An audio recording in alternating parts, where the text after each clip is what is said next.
નમસ્કાર. ચાલો આજે બાઇબલના સૌથી ગૂઢ પુસ્તક પ્રકટીકરણના એક મોટા રહસ્યની વાત કરીએ. એમાં એક એવા શક્તિશાળી દૂતનું વર્ણન છે જેની અસલી ઓળખ શું છે એના પર સદીઓથી ચર્ચા ચાલી રહી છે. તો આજે આપણે આ રહસ્યના તળિયે જઈશું અને સત્ય શું હોઈ શકે છે એ સમજવાનો પ્રયત્ન કરીશું. જરા કલ્પના કરો તો સ્વર્ગમાંથી એક દૂત નીચે આવી રહ્યો છે, જેનું વર્ણન જેટલું ભવ્ય અને ડરાવણું છે. એનો ચહેરો સૂરજની જેમ ચમકી રહ્યો છે અને પગ જાણે આગના સળગતા થાંભલા હોય. એક વાત તો સાફ છે કે આ કોઈ સામાન્ય દૂત નથી.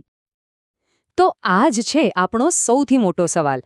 આખરે આ રહસ્યમય અને આટલો શક્તિશાળી દૂત છે કોણ? ચાલો આ તપાસ શરૂ કરીએ. સારું, તો ચાલો સૌથી પહેલા એ પુરાવાઓ જોઈએ જે સીધો ઇશારો કરે છે કે આ દૂત બીજું કોઈ નહીં પણ ખુદ ઈસુ ખ્રિસ્ત હોઈ શકે છે. જુઓ, સૌથી પહેલો અને કદાચ સૌથી મજબૂત પુરાવો તેના દેખાવમાંથી જ મળે છે. જે રીતે તેનું વર્ણન કરવામાં આવ્યું છે એ આપણને સીધું જ બીજા એક વર્ણનની યાદ અપાવે છે. હવે અહીંયાથી વાત ખરેખર રસપ્રદ બને છે. જ્યારે આપણે આ દૂતના વર્ણનની સરખામણી પ્રકટીકરણના જ પહેલા અધ્યાયમાં આપેલા ઈસુના વર્ણન સાથે કરીએ ત્યારે ગજબની સમાનતાઓ જોવા મળે છે. બંનેનો ચહેરો સૂર્ય જેવો તેજસ્વી, પગ અગ્નિ જેવા. આટલી બધી સમાનતા માત્ર એક સંયોગ તો ન જ હોઈ શકે ને, બરાબર ને?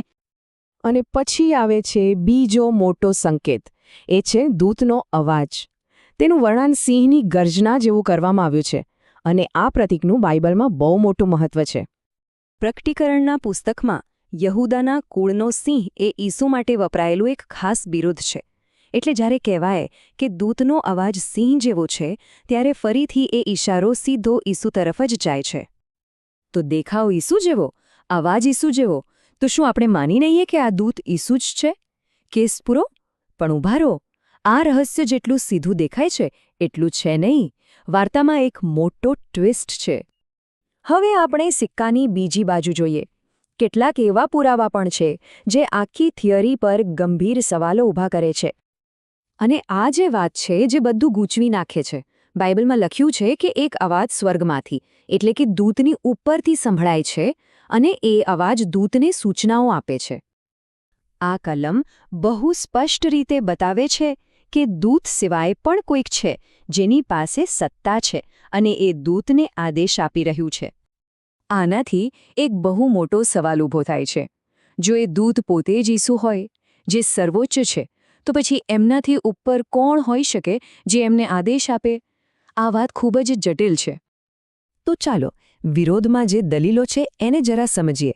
પહેલું તો એ કે શાસ્ત્રમાં સાફ સાફ એને દૂત કયો છે, ઈસુ નહીં.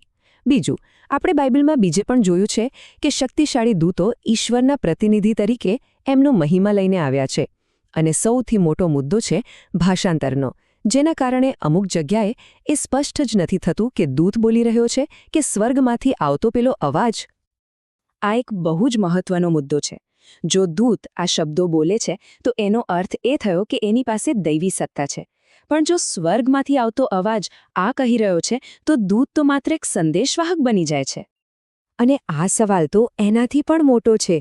હું અધિકાર આપીશ, આવું કહેવાની સત્તા તો માત્ર ઈશ્વર પાસે જ હોય. જો દૂત આ કહે છે તો એ લગભગ પાક્કું છે કે તે ઈસુ છે. પણ જો આ સ્વર્ગમાંથી આવતો અવાજ છે તો દૂતની ઓળખ ફરીથી શંકાના ઘેરામાં આવી જાય છે. એટલે તમે જુઓ, આખો ખેલ અર્થઘટનનો છે. કોણ બોલી રહ્યું છે એના પર જ આ પાત્રની આખી ઓળખ ટકેલી છે. અને એ વાત સ્પષ્ટ ન હોવાથી આપણે ચોક્કસપણે કશું કહી શકતા નથી. સારું, તો હવે આ બધા વિરોધાભાસી પુરાવાઓને ભેગા કરીને આપણે ક્યાં પહોંચીએ છીએ? ચાલો અંતિમ નિષ્કર્ષ પર આવીએ. એવું લાગે છે કે શાસ્ત્ર પોતે જ આ વાતને જાણી જોઈને રહસ્યમય રાખવા માંગે છે. અહીં એક બહુ જ સૂક્ષ્મ પણ મહત્વની વાત છે. પુનરુત્થાન પછી ઈસુ દૂત જેવા દેખાયા, પણ એ દૂત નહોતા, એ તો ઈશ્વર જ હતા. આ તફાવત બતાવે છે કે દેખાવ સરખો હોવા છતાં ઓળખ અલગ હોઈ શકે છે. અને જો આપણે મૂળ ગ્રીક ભાષામાં જઈએ તો વાત વધુ સ્પષ્ટ થાય છે. શક્તિશાળી દૂત માટે જે ગ્રીક શબ્દ વપરાયો છે એ છે એન્જેલોસ ઇસ્ક્યુરોસ. મહત્વની વાત એ છે કે આ જ શબ્દ પ્રયોગ પ્રકટીકરણમાં બીજી જગ્યાએ પણ વપરાયો છે અને ત્યાં એ સ્પષ્ટપણે એવા દૂત માટે છે જે ઈસુ નથી. આ બધું જોયા પછી મોટાભાગના વિદ્વાનો એવા નિષ્કર્ષ પર આવે છે કે આ દૂતની ઓળખને જાણી જોઈને અસ્પષ્ટ રાખવામાં આવી છે. એને કોઈ એક ચોક્કસ નામ કે લેબલ આપવાનો કદાચ શાસ્ત્રનો હેતુ જ નથી. તો ચાલો ટૂંકમાં સમજી લઈએ. આપણે જાણીએ છીએ કે તે દેખાવમાં ઈસુ જેવા છે. આપણે એ પણ જાણીએ છીએ કે તેમની પાસે અપાર શક્તિ છે. પણ શાસ્ત્ર તેમને દૂત કહે છે અને કોઈક તેમની ઉપરથી બોલી રહ્યું છે. એટલે કે અંતે તેમની સાચી ઓળખ એક રહસ્ય જ છે. તો છેલ્લે આ સવાલ આપણી સામે રહી જાય છે. શું આ ઈશ્વરના પુત્ર છે, એક શક્તિશાળી સેવક છે, કે પછી આ એક એવું રહસ્ય છે જેને કદાચ આપણે ઉકેલવાનું જ નથી? કદાચ આ રહસ્યનો હેતુ આપણને ચોક્કસ જવાબ આપવાનો નથી, પણ આપણને ઈશ્વરની મહાનતા અને તેમની ગૂઢ યોજનાઓ પર વિચાર કરવા માટે પ્રેરિત કરવાનો છે.